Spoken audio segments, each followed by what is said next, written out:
शिकायला अभ्यास करायला लागते अभ्यास करून राहिले चलो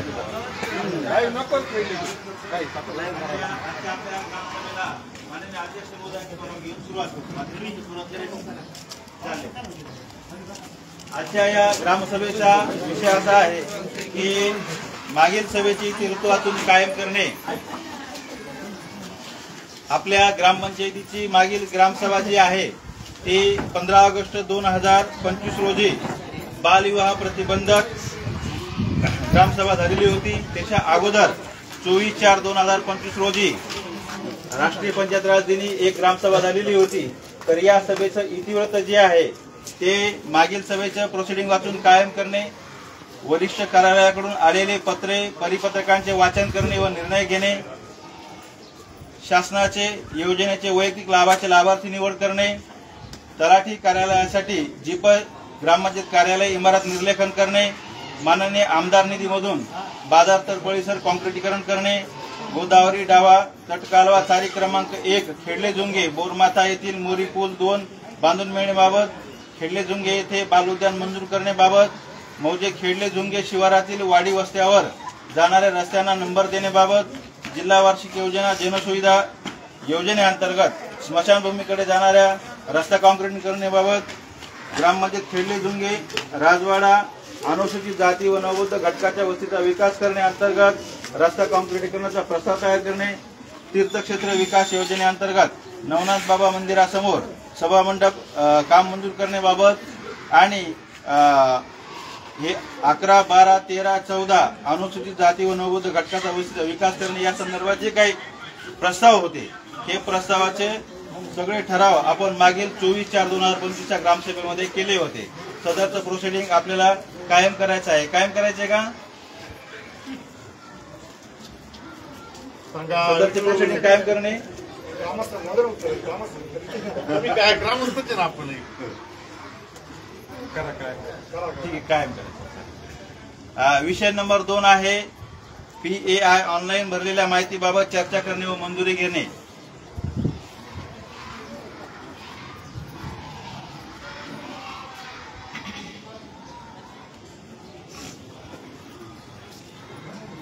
पंचायत विकास निर्देशांकाची विविध विभागाकडून माहिती प्राप्त करून त्या माहितीचे वाचन करून त्यास मान्यता घेणे. आजच्या या ग्रामसभेत ग्रामपंचायत सचिव यांनी सभेला ग्रामीण भागात शाश्वत विकास ध्येय प्राप्त करण्यासाठी नवसंकल्पीय पद्धती विकसित करून केंद्रीय मंत्रालय व राज्य सरकारचे विभाग, नीती आयोग आणि पंचायती राज संस्था यांचा समावेश असलेल्या शाश्वत विकास उद्दिष्टांच्या स्थानिकीकरणाच्या प्रक्रियेत पंचायत राज मंत्रालयाने नेतृत्वाची भूमिका घेऊन पंचायत प्रगती निर्देशांक PAI तयार करण्याचे निश्चित केले आहे. शाश्वत विकासाचे स्थानिकीकरण अंतर्गत उचित साध्य गाठण्यासाठी स्थानिक निर्देशांकाचे मूल्यमापन प्राप्त करण्याच्या हेतूने पंचायतीच्या प्रगतीचे मोजमाप करण्यासाठी पंचायत प्रगती निर्देशांक PAI एक बहुआयामी साधन आहे. त्यानुसार राज्यातील सर्व ग्रामपंचायतीचा पंचायत प्रगती निर्देशांक तयार करण्यात येणार आहे. यासाठी ग्रामपंचायत स्तरावरील विविध विकासात्मक बाबींच्या अनुषंगाने विभागवार माहिती संकलन करण्यात येणार आहे. चालू आर्थिक वर्षातील विकास निर्देशांक 2023-24 मधील माहितीच्या आधारावर तयार करण्यात येणार आहे. या अंतर्गत एकूण 13 विभागांची माहिती प्राप्त झाली असून ती संकेतस्थळावर आपल्या नोंदवण्यात आलेली आहे. त्याची माहिती पुढील प्रमाणे आहे. तालुका आरोग्य अधिकारी कार्यालय यांचा 1 मुद्द्याची माहिती, तालुका आरोग्य अधिकारी कार्यालय 30 मुद्द्याची माहिती, तहसील कार्यालय 5 मुद्द्याची माहिती, उपअभियंता लघु पाटबंधारे विभाग 2 मुद्द्यांची माहिती, पशुधन विकास अधिकारी विस्तार कार्यालय 8 मुद्द्याची माहिती, पोलीस निरीक्षक पोलीस स्टेशन कार्यालय 5 मुद्द्यांची माहिती, तहसील कार्यालय 12 मुद्द्यांची माहिती, गट विकास अधिकार्यालय 41 मुद्द्यांची माहिती, तालुका समन्वय कार्यालय MSRLM 2 मुद्द्यांची माहिती, उपअभियंता ग्रामीण पाणीपुरवठा विभाग पंचायत समिती 4 मुद्द्यांची माहिती, बालविकास प्रकल्प अधिकारी एकात्मिक बालविकास सेवा योजना 4 मुद्द्यांची माहिती, बालविकास प्रकल्प अधिकारी एकात्मिक बालविकास सेवा योजना 2 मुद्द्यांची माहिती. आता ही माहिती सविस्तर अशी आहे की थोडक्यात ही एकूण पूर्ण आपल्याला 168 मुद्दे आहेत. हे पूर्ण विभागांची माहिती एकत्रित तयार केलेला आहे आपण डाटा. ते दर आर्थिक वर्ष 2023-24 आहे. त्यामध्ये ग्रामपंचायतीची एकूण लोकसंख्या सन 2024 पर्यंतची 3,980 आहे. ग्रामपंचायत कार्यक्षेत्रातील एकूण पुरुष संख्या 2056 आहे. ग्रामपंचायत कार्यक्षेत्रातील एकूण महिला संख्या 1,924 आहे. ग्रामपंचायत कार्यक्षेत्रातील तृतीयपंथीयांची संख्या 0 आहे. ग्रामपंचायत कार्यक्षेत्रातील एकूण महिलांची संख्या 18 वर्षे वयावरील महिला ही 1443 आहे. ग्रामपंचायत कार्यक्षेत्रातील एकूण अनुसूचित जमातीची लोकसंख्या 994 आहे. ग्रामपंचायत कार्यक्षेत्रातील एकूण अनुसूचित जातीची लोकसंख्या 114 आहे. ग्रामपंचायत कार्यक्षेत्रातील दिव्यांग व्यक्तींची संख्या 21 आहे. ग्रामपंचायत कार्यक्षेत्रातील एकूण महसुली गावांची संख्या 1च आहे, म्हणजे महसुली गाव 1च आहे आपलं. ग्रामपंचायत कार्यक्षेत्रातील एकूण वस्त्यांची संख्या 6 आहे. ग्रामपंचायत कार्यक्षेत्रातील पक्क्या रस्त्याने जोडलेल्या एकूण वस्त्यांची संख्या 0 आहे. ग्रामपंचायत कार्यक्षेत्रातील सर्व वस्त्यावरील रस्ते ग्रामपंचायतने मुख्य रस्त्याला जोडलेले आहेत का, तर इथं येस किंवा नो लिहिले आपण. ग्रामपंचायत कार्यक्षेत्रातील एकूण घरांची संख्या 574 आहे. ग्रामपंचायत कार्यालयात सामुदायिक सेवा केंद्र CSC केंद्र आहे का, तर आपण येस म्हटलेलं आपल्याकडे आहे. ग्रामपंचायत कार्यक्षेत्रातील सामुदायिक सेवा केंद्र CSC केंद्र आहे. कार्यक्षेत्रात कर, फी, देय इत्यादी प्राप्त करण्यासाठी ऑनलाईन पेमेंटची सुविधा आहे का, आहे आपल्याकडे. ग्रामपंचायत कार्यक्षेत्रातील एकूण बचत गटाची संख्या 22 आहे. संदर्भ वर्षात बँक कर्ज उपलब्ध झालेले कर्ज दिलेल्या बचत गटाची संख्या 21 आहे. ग्रामपंचायतीमध्ये ग्रामपंचायत अंतर्गत येणाऱ्या कोणत्या प्रकारचे तक्रार हाताळणीसाठी व्यवस्था उपलब्ध आहे का, आहे. ग्रामपंचायत कार्यालय सर्व कामकाजाच्या दिवसात कार्यालयीन कामकाज वेळेत उघडते का, आहे. येस म्हटले तिथं. ग्रामपंचायतीकडे भटक्या प्राण्यांसाठी सुविधा निवारा दोन्ही पण मोबाईल पकड, एवढा लांब आवाज नाही येणार. हा पण मोबाईल पकडतील. स्रोत आहे का, स्वतःचा आपल्याकडे नाहीये, परंतु घरपट्टीचे उत्पन्न फक्त आहे. समोरून घे, एवढा लांब आवाज थोडी येणार. ग्रामपंचायतीच्या एकूण स्वउत्पन्न स्रोत रक्कम OSR तो पण उपलब्ध आहे. त्यानंतर ग्रामपंचायत मालकीच्या कार्यालयाची मूलभूत सुविधायुक्त इमारत आहे का, आहे. ग्रामपंचायत कार्यालयात इंटरनेट आहे का, आहे. संदर्भ वर्ष दरम्यान नियमित ग्रामसभा केली जाते का, होय. संदर्भ वर्ष दरम्यान ग्रामपंचायत मासिक सभा बैठका वेळेवर होतात का, होय. ग्रामसभेत ग्रामपंचायतीच्या हिशोबाची जमा खर्च वाचित होते का, येस. ग्रामपंचायत कार्यालयाबाहेर विकास कामांची यादी प्रसिद्ध केली आहे का, येस. संदर्भ वर्ष दरम्यान गावास्तरावरील विविध विभागांनी आरोग्य, महिला, बालविकास, शिक्षण, कृषी ग्रामपंचायत आराखडा GPTP तयार केला आहे का, होय. ग्रामपंचायत कार्यक्षेत्रात सार्वजनिक इमारती, वाचनालय, खेळाचे मैदान आहे का, आहे. ग्रामपंचायतमध्ये सार्वजनिक इमारतीची संख्या 11 आहे. ग्रामपंचायतमध्ये पावसाच्या पाण्याचे संकलन रेन वॉटर हार्वेस्टिंग आहे का, 0 आहे. ग्रामपंचायत कार्यक्षेत्रात कार्यालयात वापरात सज्ज असलेले समुदाय सामाजिक भवन आहे का, आहे. ग्रामपंचायत कार्यक्षेत्रात चालू स्थितीत सार्वजनिक वाचनालय उपलब्ध आहे का, नाही. संदर्भ वर्षात ग्रामपंचायत कार्यक्षेत्रात खेळाचे मैदान आहे का, नाही. ग्रामपंचायत कार्यक्षेत्रात बँक शाखा प्रतिनिधी आहे का, आहे. ग्रामपंचायतीमध्ये स्मशानभूमी सुविधा आहे का, आहे. ग्रामपंचायत कार्यक्षेत्रात पशुधनाची वैद्यकीय केंद्राची उपलब्धता आहे का, आहे. ग्रामपंचायतमध्ये ऑनलाईन सेवा देतात का, होय. ग्रामपंचायतीकडे आपत्ती व्यवस्थापन आहे का, आहे. ग्रामपंचायतीने आपत्ती वेळेस आपत्ती निवारण केंद्राची स्थापना केली आहे का, नाही. ग्रामपंचायत कार्यक्षेत्रात पददेव्यांची संख्या महसुली गावनी आहे. ग्रामपंचायत कार्यक्षेत्रात एकूण पददेव्यांची संख्या 65 आहे. ग्रामपंचायत कार्यक्षेत्रात LED वापर करणाऱ्या देव्यांची संख्या 2 आहे. अक्षय सोलर ऊर्जेचा वापर करणाऱ्या पददेव्यांची संख्या 63 आहे. ग्रामसभेमध्ये मनरेगाचा आराखडा तयार करण्यात येतो का, लाभार्थीला मंजुरी घेण्यात येते का, होय. ग्रामपंचायत कार्यालयात सर्व योजनांच्या मनरेगा, पेन्शन, सामाजिक सुरक्षा योजना, गृहनिर्माण, घरकुल, अन्न सुरक्षा इत्यादीच्या लाभार्थी यादीची लिस्ट आहे का, आहे.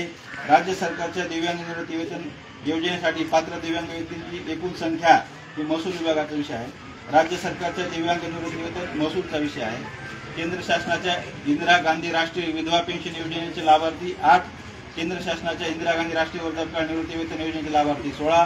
केंद्र शासनाच्या इंदिरा गांधी राष्ट्रीय दिव्यांग पेन्शन योजनेचे लाभार्थी 0. राज्य शासनाच्या वृद्धापकाळ पेन्शन योजनेचे लाभार्थी 46. राज्य सरकारच्या विधवा पेन्शनसाठी पात्र विधवांची संख्या 8. राज्य सरकारच्या वृद्धापकाळ निवृत्ती वेतन योजनेअंतर्गत निवृत्ती वेतन घेणाऱ्या वृद्ध व्यक्ती 0. विधवा निवृत्ती वेतन 8. राष्ट्रीय अन्न सुरक्षा रेशन कार्ड धारक 676. राष्ट्रीय अन्न सुरक्षा अभियान NSF अंतर्गत असलेले प्राधान्य कुटुंब PHS आणि अंत्योदय योजनेचे शिधापत्रक असलेले कुटुंब 121, ग्रामपंचायतीमधील सार्वजनिक वितरण योजनेतील पात्र कुटुंब संख्या 674, स्वच्छ स्वयंपाक इंधन गॅस इत्यादी वापरणाऱ्या कुटुंबांची संख्या 530, ग्रामपंचायत कार्यक्षेत्रात प्रधानमंत्री आवास योजनेमध्ये परिभाषित निर्धारित केलेल्या ग्रामपंचायतीमध्ये कच्च्या घरांच्या राहण्याच्या एकूण कुटुंबाची संख्या 275, विविध सहाय्य उपकरणे पुरवलेल्या ग्रामपंचायतीत एकूण दिव्यांग व्यक्तींची संख्या 0 आहे. ग्रामपंचायतीने पाण्याची अंदाज तयार केले आहे का? होय. ग्रामपंचायतीमधील एकूण जलस्रोतांची संख्या 9 आहे. त्याच्यापैकी गाळ किती स्रोतांचा काढलेला आहे? 0 आहे. ग्रामपंचायत कार्यक्षेत्रात एकूण शौचालयाची संख्या 762 आहे. ग्रामपंचायत कार्यक्षेत्रातील एकूण सामुदायिक शौचालय संख्या 4 आहे. ग्रामपंचायत कार्यक्षेत्रात दिव्यांगासाठीचे शौचालय 2 आहेत. ग्रामपंचायतीमध्ये पाणी पुरवठा व स्वच्छता समिती कार्यरत आहे का? आहे. ग्रामपंचायतीने सार्वजनिक ठिकाणची नियमित स्वच्छता करण्यात येते का? आहे. ग्रामपंचायतीने एकेरी वापर प्लास्टिकवर बंदी घातली आहे का? होय. ग्रामपंचायत कार्यक्षेत्रात गुन्हे किंवा कायद्याचे उल्लंघन झालेल्या घटना नोंदवण्यात आल्या आहेत का? होय. संदर्भ वर्षात ग्रामपंचायत कार्यक्षेत्रात बालकावरील अत्याचारविषयक कोणताही गुन्हा नोंद करण्यात आले आहे का? नाही. संदर्भ वर्षात ग्रामपंचायत कार्यक्षेत्रात हरवलेल्या बालकांची केसेस आहेत का? नाही. संदर्भ वर्षात ग्रामपंचायत कार्यक्षेत्रात बालविवाह प्रकार तक्रार गुन्हे दाखल आहेत का? नाही. संदर्भ वर्षात ग्रामपंचायत कार्यक्षेत्रात महिला अत्याचाराचे गुन्हे नोंदवलेले आहेत का? यस म्हटलेले इथं. संदर्भ वर्षात दरम्यान ग्रामपंचायत कार्यक्षेत्रात हुंडाविषयक प्रतिबंधक प्रकरणे आहेत का? नो. संदर्भ वर्ष दरम्यान ग्रामपंचायत कार्यक्षेत्रात अनुसूचित जाती व अॅट्रॉसिटीचे कायदे गुन्हे आहेत का? नो.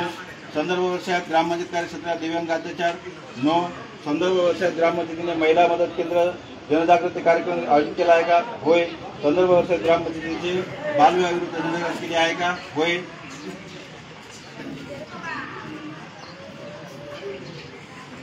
ग्रामपंचायत कार्यक्षेत्रातील एकूण लागवडीलायक क्षेत्र 903.36 हेक्टर आहे.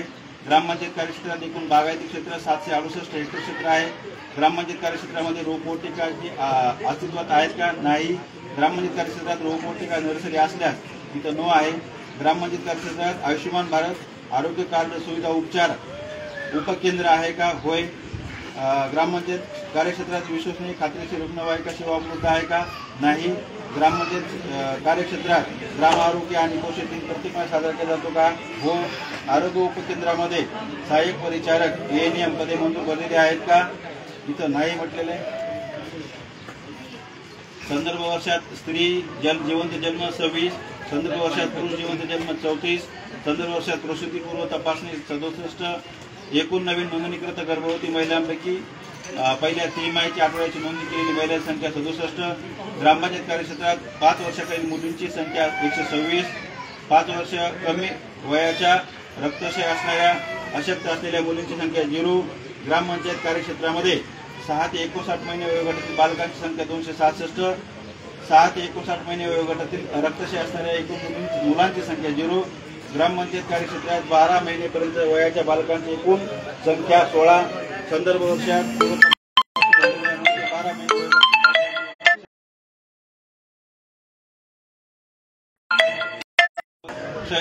क्षेत्रातील आरोग्य योजना आरोग्य विम्यासाठी पात्र कुटुंब संख्या 460. संदर्भ वर्ष दरम्यान केंद्र व राज्य आरोग्य योजनेच्या विम्याची संख्या 460. ग्रामपंचायत क्षेत्रात एकूण प्रसूतीची संख्या 34. प्रशिक्षित प्रसूती परिचारिका घरी झालेल्या डिलिव्हरी संख्या 0.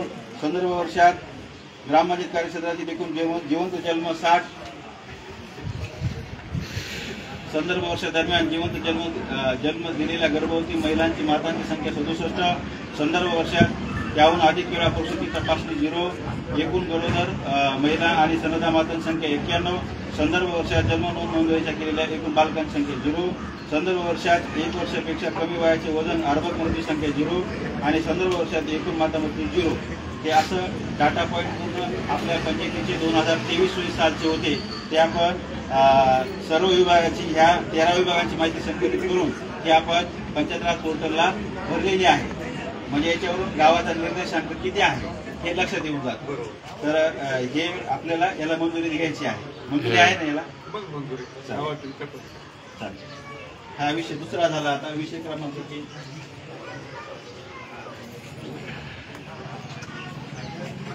महाराष्ट्र ग्रामीण रोजगार हमी योजनेअंतर्गत सन 2025-26चा कृती आराखडा तयार करणे।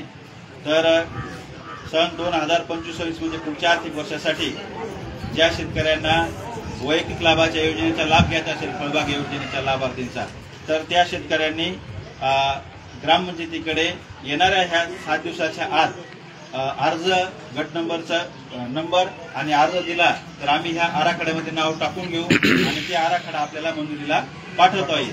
17 याच्यापूर्वीचा मागच्या वर्षी जो आपण आराखडा या वर्षाकरता तयार केला होता तो आराखडा आता सध्या मंजूर आहे आपला आराखडा, आणि तो आराखड्यामधल्या बऱ्याच शेतकऱ्यांनी अजून आपल्याला मला वाटतं म्हणजे लागवडीचे फाईल तयार केलेले नाहीत, परंतु त्यांना या माध्यमातून सगळ्यांना आव्हान आहे, जाहीर आव्हान आहे की जे पात्र शेतकरी असतील त्यांनी डाळिंबाची लागवड केली नसेल अद्याप मार्च 2026 पर्यंत या आराखड्याची मुदत आहे। त्याच्यामध्ये जर तुम्हाला या आराखड्यात जर नाव असेल तर तुम्ही निश्चित फाईल करू शकता। जर तुम्हाला पुढच्या वर्षी लागवड करायची असेल तर तुम्ही या आराखड्यातलं नाव असलं तरी सुद्धा तुम्ही पुढच्या वर्षीचे या आराखड्यामध्ये तुम्हाला नाव जरूर द्यावं लागणार आहे, कारण याची मुदत फक्त मार्च एंड पर्यंत आहे या मंजूर आराखड्याची।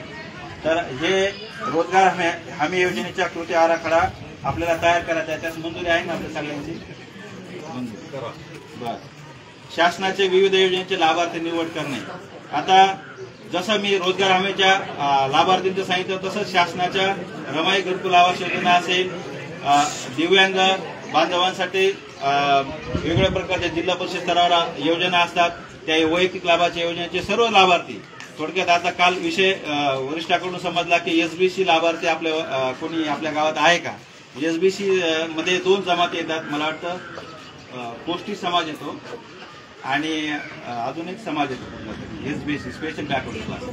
तर तसे कोणी एखादं कुटुंब असेल आपल्या गावात तर त्या कुटुंबाने आमच्याकडे नाव द्यायचं आहे, त्यांच्यासाठी वरिष्ठ कार्यालयाकडनं एक स्वतंत्र योजना आहे एसबीसी प्रवर्गासाठी। तर तसं कोणी असेल तर ह्या ग्रामसभेच्या संदर्भामध्ये म्हणजे हे ठराव घेऊन आपल्याला ते लाभार्थी निवड वगैरे करायची आहे। त्यानंतर आपल्या विषय क्रमांक 5 ग्रामपंचायत कार्यालयाकडे वरिष्ठ कार्यालयाकडून प्राप्त झालेली परिपत्रक सूचना वाचून त्यास मान्यता घेण्याबाबत। आता आपल्या कार्यालयाकडे जे काही परिपत्रक आलेले आहेत ते परिपत्रक मी थोडक्यात मुद्देसूद वाचून दाखवतो। दिनांक 7 ऑगस्ट 2025 रोजीचं ग्रामविकास विभागाचं परिपत्रक आहे की पंचायत विकास निर्देशांक PAI माहिती सन 2023 ची माहिती भरण्याबाबतचं परिपत्रक आहे। ती आपण वेळेत मुदतीत माहिती भरून टाकलेली आहे आपण आपल्या विभागाची सर्व। त्यानंतर पंचायत राज विभागाचं भारत सरकार यांच्या संदर्भी पत्रानुसार 15 ऑगस्ट अथवा येणाऱ्या ग्रामसभेमध्ये चर्चा करण्याबाबत, त्याच्यामध्ये ग्रामपंचायत विभाग, जिल्हा परिषद नाशिक, राष्ट्रीय ग्राम स्वराज अभियान, जिल्हा प्रकल्प व्यवस्थापन कक्ष त्र्यंबकरोड नाशिक यांचं पत्र आहे ते। त्याच्यामध्ये असा विषय दिलेला आहे की नवीनीकरण ऊर्जा मंत्रालयाच्या योजनांचा प्रोत्साहन देणे, म्हणजे या मंत्रालयाच्या अंतर्गत राबवण्यात येणाऱ्या PM सूर्यघर योजना आणि PM कुसुम योजना यासारख्या योजनांची माहिती या ग्रामसभेत देणे। आपण या दोन्ही योजनेचा लाभ घेऊ शकतो। त्यांची जी काही वेबसाईट आहे ऊर्जा विभागाची त्या वेबसाईटला जाऊन आपण त्या योजनेसाठी अर्ज करायचा आहे। PM सूर्यघर आणि कुसुम योजना ही आपल्या सर्व शेतकरी बांधवांना ज्ञात आहे। त्यानंतर भटक्या गुरांचे व्यवस्थापन करायचे। सद्यस्थितीत भटक्या गुरांची समस्या अनेक ठिकाणी दिसून येत आहे, यावर उपाययोजना करणे, समस्या व्यवस्थापन करणे, भटक्या गुरांसाठी चराई निवारास्थळे ओळखणे, लसीकरण आणि टॅगिंग इत्यादी बाबत पशुसंवर्धन विभागाशी समन्वय साधून समस्या निवारणाची कारवाई करणे, तसेच ग्रामपंचायत विकास आराखड्यामध्ये या उपक्रमाचा समावेश करण्याबाबत चर्चा करणे। सध्या आपल्याकडे आता भटकी जनावरं वगैरे नाही येतात, जर असतील तर त्याचा पशुसंवर्धन विभागाशी संपर्क साधून आपल्याला त्याचं हे करायचं आहे, समस्या निवारण करायचं आहे। त्यानंतर पंचायत प्रगती सूचकांचं PAI शाश्वत विकासाची ध्येय नवसंकल्पनाची निगडीत ग्रामपंचायत स्तरावरील 22-23 मधील कामगिरीचा रिपोर्ट कार्ड तयार करण्यात आलेला आहे। या रिपोर्ट कार्डावर चर्चा करण्यात यावी, जेणेकरून या पुढील काळामध्ये अधिकाधिक लोकसहभाग प्राप्त करून वस्तुनिष्ठ माहिती मिळणे व पारदर्शकता राखणे या बाबी साध्य होतील। तर PAI सूचकांबाबतची आपण माहिती भरलेली आहे याच्यामध्ये, त्याबाबतचं हे परिपत्रक होतं। त्यानंतर मुख्यमंत्री समृद्ध पंचायत राज अभियान हे तसं संत गाडगेबाबा अभियान होतं.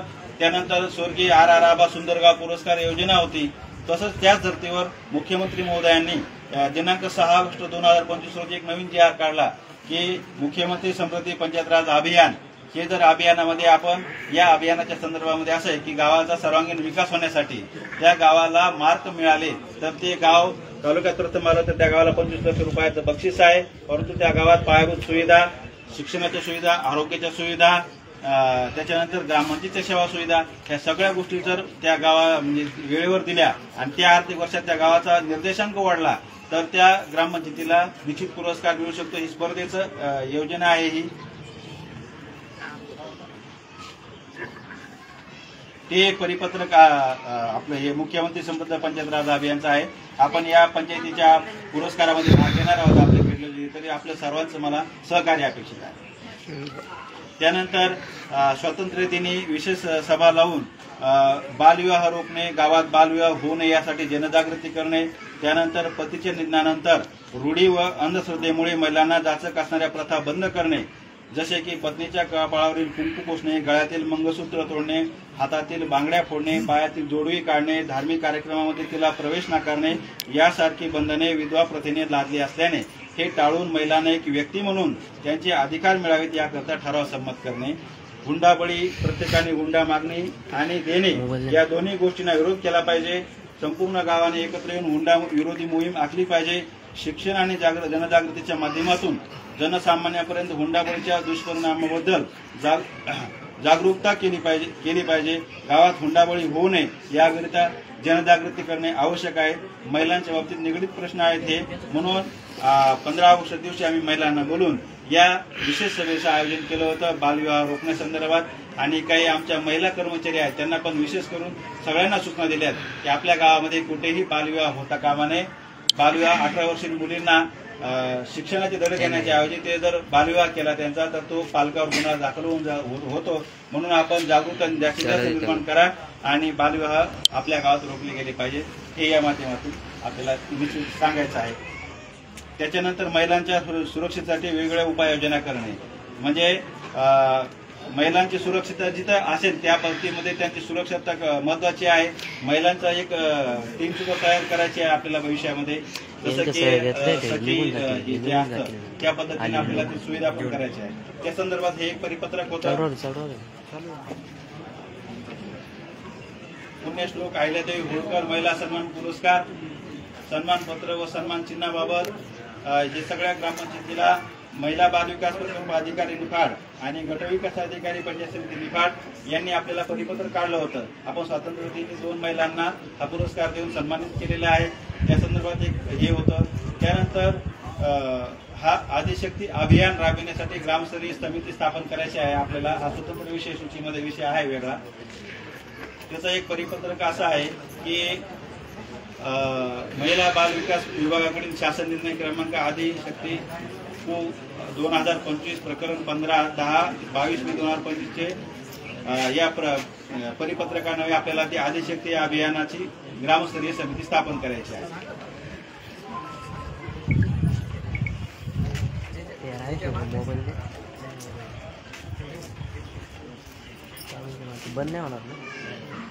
हे शासनाचे आपले आतापर्यंत आलेले परिपत्रक होते ते मी तुम्हाला वाचून दाखवलेले. त्याच्यानंतर विषय नंबर 7 प्लास्टिक बंदी करण्याबाबत. आता आपण प्लास्टिक बंदी छोटी अधिक गतिमान करणार आहोत कारण 50 मायक्रॉनपेक्षा कमी जाडीचं ते प्लास्टिक आहे ते कुठेही विरघळत नाही, मातीत मिसळत नाही, काय नाही. त्याचे दुष्परिणाम खूप मोठे आहेत. म्हणून गावात आपण दरवर्षी ज्या ज्या ग्रामसभेतील त्या ग्रामसभेला आपण प्लास्टिक बंदी करतो. परंतु ही प्लास्टिक बंदी ही कागदावर न राहता जनजागृती स्वरूपात प्रत्येक नागरिकाने जर सजग राहिलं आणि ते सगळ्यांनी गावाला, सगळ्या ग्रामपंचायतीला, सगळ्या संस्थेला सहकार्य केलं तर आपण निश्चितच गावात प्लास्टिक बंदी करू शकतो.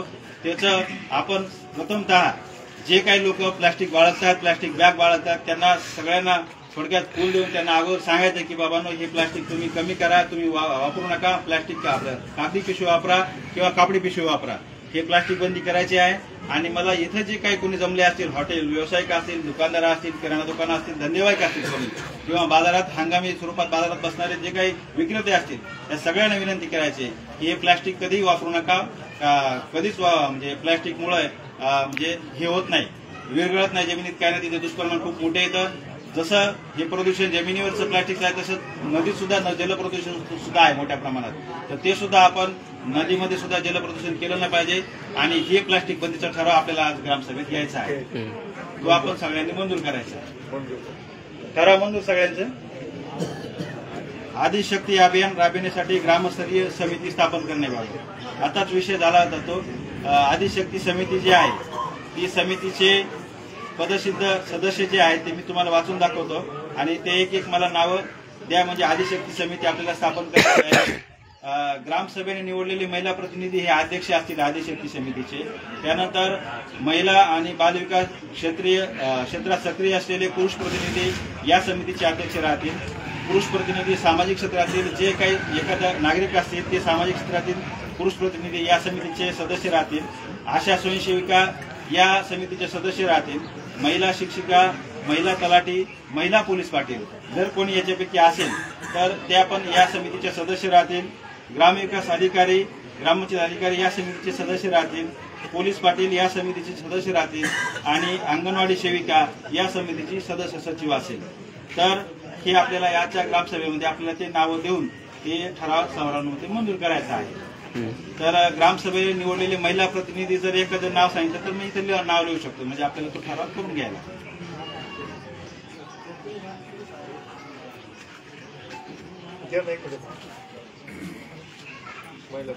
महिला प्रतिनिधी म्हणजे ती लोकप्रतिनिधी पाहिजे, कर्मचारी नाही. कर्मचारी खाली आहेत नाही, सरपंच नाही, नाव येत नाही, आलं नाही. ग्रामसभेने निवडलेले महिला प्रतिनिधी, लोकप्रतिनिधी, महिला प्रतिनिधी असं म्हटलेले सदस्य चालतील आपल्या, सदस्य चालतील. द्या एखादं नाव. वैशाली, वैशाली किती.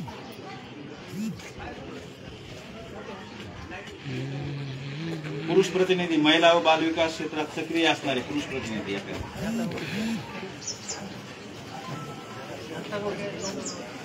एक नाव घेतलं ना, हो, ठराव मंजूर करा, नंतर तुम्ही नाव घेऊन टाकले चालेल.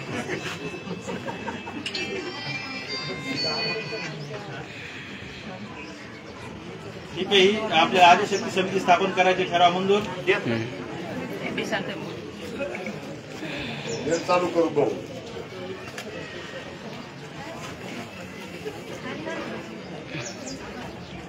महाराष्ट्र लोकसेवा अधिनियम 2015 व महाराष्ट्र राज्य सेवा हक्काबाबत चर्चा विनिमय करणे. आपल्याला ज्ञातच असेल की आपले 13 प्रकारचे दाखले हे ग्रामपंचायतीकडनं बंद झालेले, त्याच्याऐवजी स्वयं घोषणापत्र निघालेले आणि 7 प्रकारचे दाखले ग्रामपंचायत आपल्याला देते.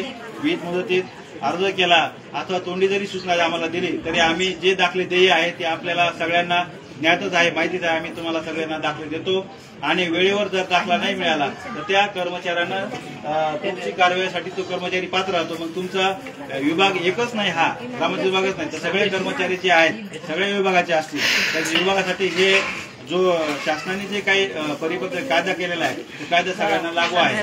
म्हणून आपण ग्रामपंचायतीमध्ये जे 7 प्रकारचे दाखले देतो त्याचा बोर्ड पण आपण इथे ग्रामपंचायत कार्यालयात लावलेला आहे. मग ते 7 प्रकारचे दाखले आमच्याकडून मिळतात. 13 प्रकारच्या दाखल्या संदर्भात आपण सोय घोषणापत्र घ्यायचं आहे आणि स्वतःचा आधार नंबर लिहून ते त्या प्रकरणाला जोडायचे आहे सर. हे त्या संदर्भाचा परिपत्र किंवा अधिनियमाचा GR होता. त्यानंतर बालविवाह प्रतिबंध कायदा 2000 बद्दल जनजागृती करणे. आता थोड्या वेळापूर्वी मी बालविवाहाबद्दल सविस्तर सांगितलेलं आहे की ते बालविवाह आपल्याला आपल्या कार्यक्षेत्रामध्ये होऊ द्यायचा नाही आणि त्याच्या संदर्भात आपल्याला एक ठराव मंजूर करायचा आहे. संत गाडगेबाबा ग्राम स्वच्छता अभियान प्रभावीपणे राबविण्याची अंमलबजावणी करणे. आता हे दरवर्षीचं अभियान आहे आणि हे अभियान आपल्याला राबवायचं आहे. परंतु मला आजच्या माध्यमातून एक विनंती करायची आहे की आमच्या ग्रामपंचायतीकडे जे काय मनुष्यबळ आहे ते कमी आहे, तर आपल्याला सफाई कामगार आपल्याला 2 भरावे लागतील. सफाई कामगार भरल्यानंतरच आपल्याला सगळ्या परिसराची स्वच्छता करता येईल आणि ह्या 15 विभागाच्या कृती आराखड्याच्या माध्यमातून आपण एक छोटीशी का आपण घंटागाडी घेणार आहोत आणि ते घंटागाडी घेतली तर आपल्या गावातला जे काही कचरा वगैरे आहे सफाई कामगार त्या माध्यमातून जमा करतील आणि कचरा संकलन शेडमध्ये प्लास्टिक टाकतील, बाकीचा खतातून कंपोस्ट खतामध्ये टाकतील, खत रूपांतर होईल। तर या संदर्भात संत गाडगे बाबा अभियानामध्ये आपल्याला ही ठराव मंजूर करायचा। मुख्यमंत्री समृद्ध ग्रामपंचायत अभियान राबविण्यासाठी माहिती देणे, ग्रामस्तरीय समिती स्थापन करणे, तसेच विषयावर लहान गट स्थापन करणे। जसे आता आदिशक्ती समिती आहे तसंच ही मुख्यमंत्री समृद्ध ग्रामपंचायत अभियान जे 6 ऑगस्ट रोजी जो GR काढलाय तो GR नुसार आपल्याला गावाचा निर्देशांक उच्च करण्यासाठी गावातल्या सर्व गावांनी स्पर्धेत भाग घेण्यासाठी तो एक आता परिपत्रक जे निघालं होतं मी थोड्या वेळापूर्वी वाचून दाखवलं। त्या संदर्भात आपल्याला त्याची सुद्धा एक संत गाडगे जशी कमिटी आहे स्वच्छता अभियानची, तसेच या अभियानची सुद्धा एक कमिटी आहे, ती कमिटी आपल्याला स्थापन करायची आहे आणि त्याची सुद्धा आपल्याला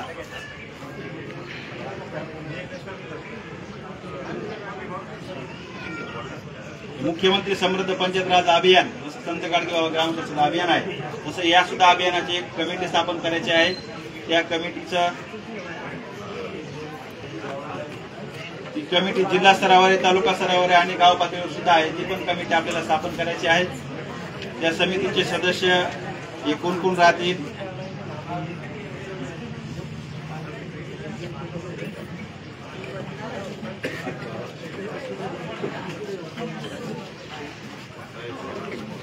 ग्रामपंचायतीसाठी जे पुरस्कार असतो या अभियानाअंतर्गत ते पुरस्कार तालुका स्तरावर प्रथम जर ग्रामपंचायत आली तर 15 लाख रुपये आहे, द्वितीय आली तर 12 लाख रुपये आहे आणि तृतीय आली तर 8 लाख रुपये आहे।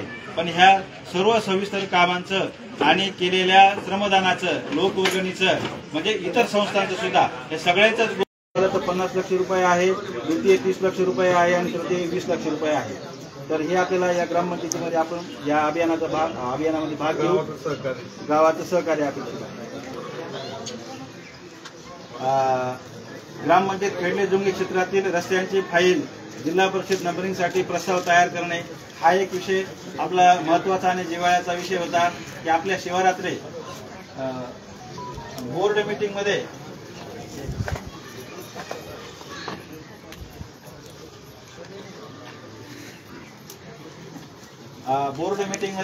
आम्ही एक ठराव केला होता त्या संदर्भामध्ये की जिल्हा परिषदच्या रस्त्यांच्या यादीमध्ये जर आपल्या या शिवारातील रस्त्यांचे नाव जर समाविष्ट झाले तर त्या रस्त्यासाठी जिल्हा परिषद अथवा शासकीय इतर विभाग असतील किंवा BNC असेल तर त्या रस्त्याला मजबूतीकरणासाठी आपल्याला निधी देऊ शकते। लोकप्रतिनिधींनी शिफारस केली तरी सुद्धा आपल्याला निधी देऊ शकते, परंतु त्यांच्या आराखड्यात या रस्त्यांचं नावं नोंदवणं महत्वाचं आहे आणि त्यासाठी एक विशेष प्रकारचा ठराव असतो, आपला प्रस्ताव असतो।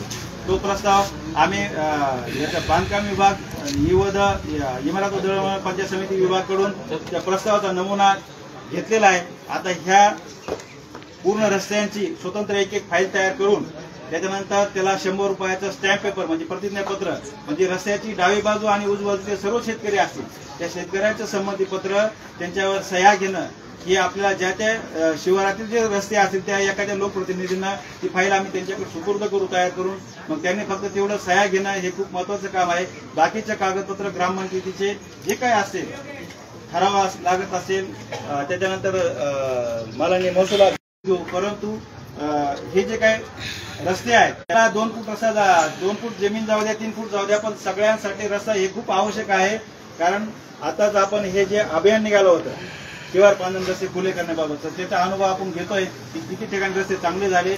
8च रस्ते होते परंतु 13 रस्ते वाढले जवळपास म्हणजे ते खेडला पाट 4 नंबर 1 ते कोळगाव शिव रस्ता, खेडला पाट जलद कालव्याने सारोळी पाट व तळेवाडी रोड रस्ता, खेडला पाट जुना नांदूर मधमेश्वर कालव्याने ग्रामपंचायत पाणीपुरवठा विहिरीपर्यंतचा रस्ता, योगीराज तुकाराम बाबा गुरुकुल ते घोटेकर हागोटे खामकर वस्तीकडे जाणारा रस्ता, स्वामी समर्थ ज्ञान केंद्र ते रामकृष्ण घोटेकर वस्तीकडे जाणारा रस्ता, 4 नंबर 1 ते जुनी इरिगेशन चौकी नांदूर मधमेश्वर 2 किलोमीटर रस्ता जलद कालवामध्ये, रुई कोळगाव शिव रस्ता, रुई सांगवी रस्ता, कोळगाव खेडला शिव रस्ता, त्यानंतर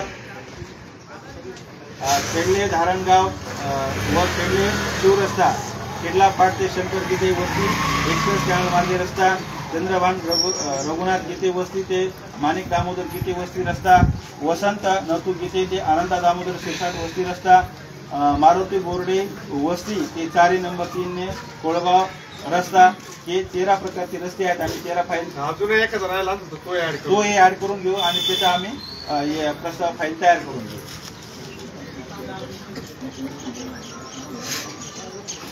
त्यानंतर विषय नंबर 13 असा आहे की CSR फंडातून जिल्हा परिषद शाळेला विकासात्मक कामं आपल्याला करायची आहेत. तर मी आपल्या इथले जमलेल्या सगळ्या लोकप्रतिनिधी असतील, कोणी याच्यात शासकीय कर्मचारी असेल, पदाधिकारी असतील, सन्माननीय एखाद्या उच्च पदावर असतील, तर त्यांच्या माध्यमातून आपल्याला कुठल्या का कंपनीचं स्वामित्व अनुदान जे काही असतं म्हणजे CSR फंड म्हणतो आपण त्याला, हे शासनाकडून नसतं मिळत, परंतु ज्या काही सामाजिक संस्था असतील, ज्या कंपन्या असतील, त्या कंपन्याचं एक दायित्व असतं. ते दरवर्षी कंपन्या ह्या सामाजिक उपक्रमासाठी एक निधी देत असतात. त्या निधी मिळण्यासाठी खेडले-जुंगी गावाच्या निधी मिळण्यासाठी आपल्या एखाद्या पदाधिकाऱ्यांनी जर प्रयत्न केले चांगले, तर निश्चितच एखाद्या कंपनीकडून एखाद्या संस्थेकडून आपल्याला CSR फंड प्राप्त होऊ शकतो आणि त्या CSR फंडातून शिक्षणासाठी अथवा इतर सामाजिक उपक्रमासाठी निधी जर मिळाला तर आपण ते काम निश्चित करू.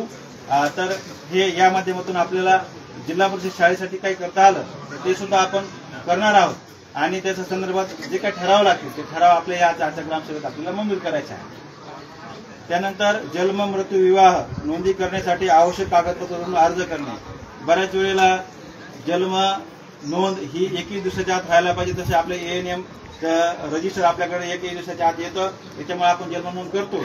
परंतु कार्यक्षेत्राच्या बाहेर एखादी जन्म नोंद झाली तर ती तुम्ही संबंधित ज्या कार्यक्षेत्रात झाली त्या गावात तिथे नोंद करू शकता, आपल्या ग्रामपंचायतीत करता येत नाही. जन्म मृत्यू ह्या 2 घटना अशा आहेत की ज्या कार्यक्षेत्रात घटना घडली त्याच कार्यक्षेत्रात 21 दिवसाच्या आत आपली नोंद करावं लागतं.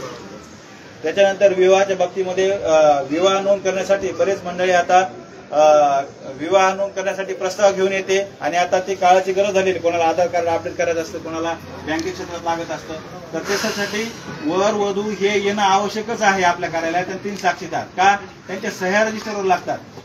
तर ते मग काय होतं म्हणजे आम्ही अडवून केल्यासारखं होतं. म्हणून आम्हाला सगळ्यांना आपल्याला या माध्यमातून रिक्वेस्ट विनंती आहे की विवाह नोंद करायची असेल तर विहित नमुन्यात कागद आणा आणि वर वधू 3 साक्षीदार घेऊन या, तर आपल्याला ती विवाह नोंद करता येईल.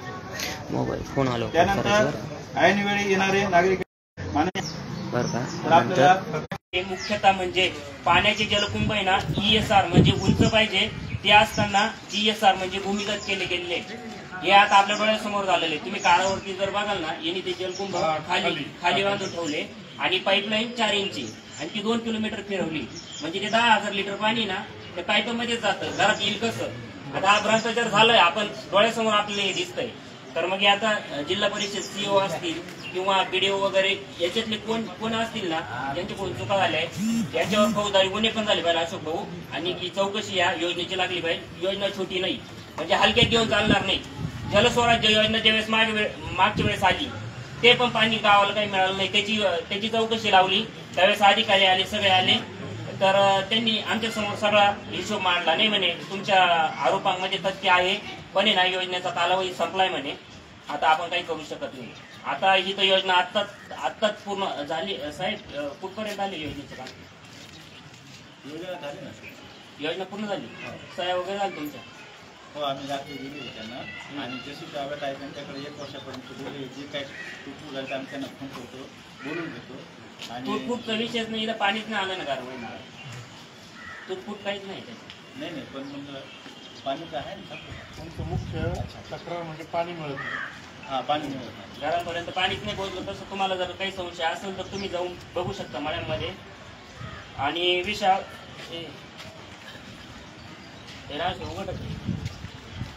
तर जिल्हा परिषद CO असतील, BDO असतील, हे सगळे जे अधिकारी असतील ना, त्यांना काही आपल्या ग्रामपंचायतीकडून पत्र द्यायचं असेल ते द्या आणि या चौकशी लावा. हा ठराव सगळ्यांना मान्य आहे का? हा ठराव मान्य आहे का?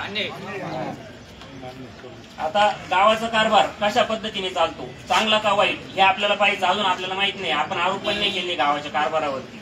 तर 30 प्रकारचे प्रश्न आहे माझे. RTI टाका, मागील 5 वर्षाचा संपूर्ण खर्चाचे हिशोब पत्र मागवा. साहेब RTI टाकून तुम्ही आम्हाला देऊ शकता. काय प्रॉब्लेम नाही ना. म्हणजे लोकांकडून फंड किती जमा केला गेला, त्याचा खर्च कशा पद्धतीने झाला, कुठे कुठे झाला, ते तुम्ही आम्हाला द्यायचं. ऑडिट रिपोर्ट मिळवा. ग्रामपंचायत ऑडिट रिपोर्ट लोकांसमोर वाचा. कामांचे फोटो व्हिडिओ डॉक्युमेंट करा. पूर्ण न झालेल्या प्रोजेक्टचे पुरावे जमवा. खर्च व प्रोजेक्टची तुलना बजेटमध्ये दाखवलेली प्रत्यक्षात झालेले काम याचा फरक दाखवा. गावात सोशल मीडिया पेज सुरू करा व तथ्य व पुरावे टाकत चला. गाव सभेत उपस्थित राहा. सभेचे मिनिट्स लोकांमध्ये वितरित करा. पाणी, रस्ते, लाईट बिलांची तुलना शेजारच्या गावांच्या खर्चाशी करा. आपण आहे ना युरे बाजार आणि पोपटराव पवारांचं कोणतं गाव, हा, त्या गावांशी आपण आपली तुलना करू.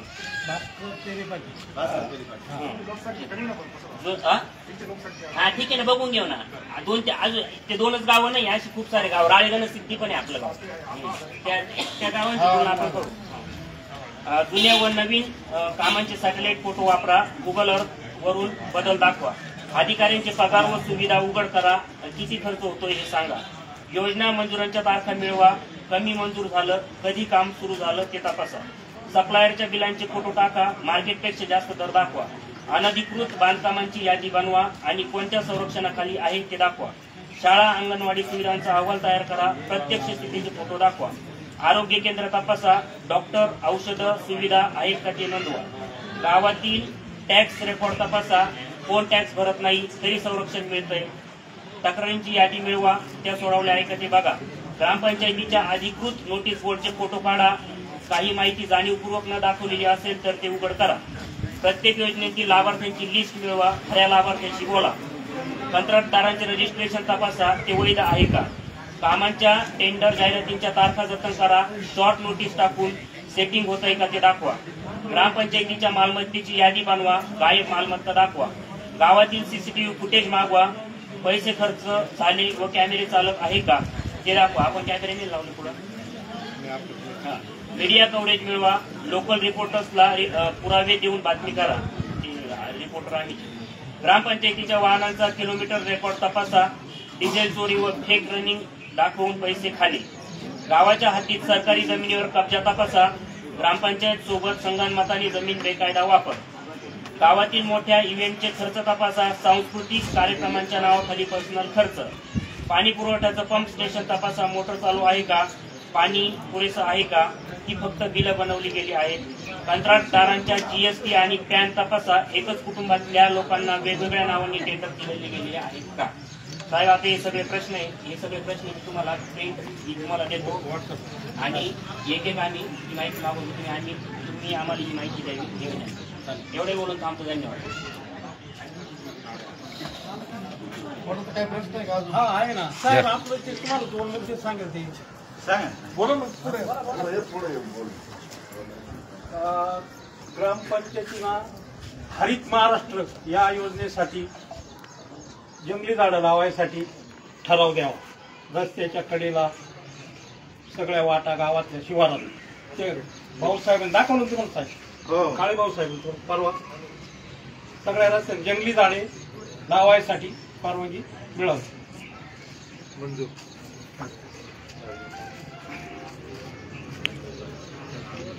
साहेब मी जो विषय घेतला, आपल्याला त्या योजनेची चौकशी लावायची. आता डोळ्यासमोर आहे सगळा भ्रष्टाचार. तर कशा पद्धतीने जावं लागलं आपल्याला. आपण मीटिंग मध्ये जे काही सूचना दिली त्या पद्धतीनं तुम्हाला ग्रामपंचायतीकडून जे काही अपेक्षित आहे ते ड्रेनेजचं पाणी आमच्या घरासमोर असतं सगळं. त्याची ते काही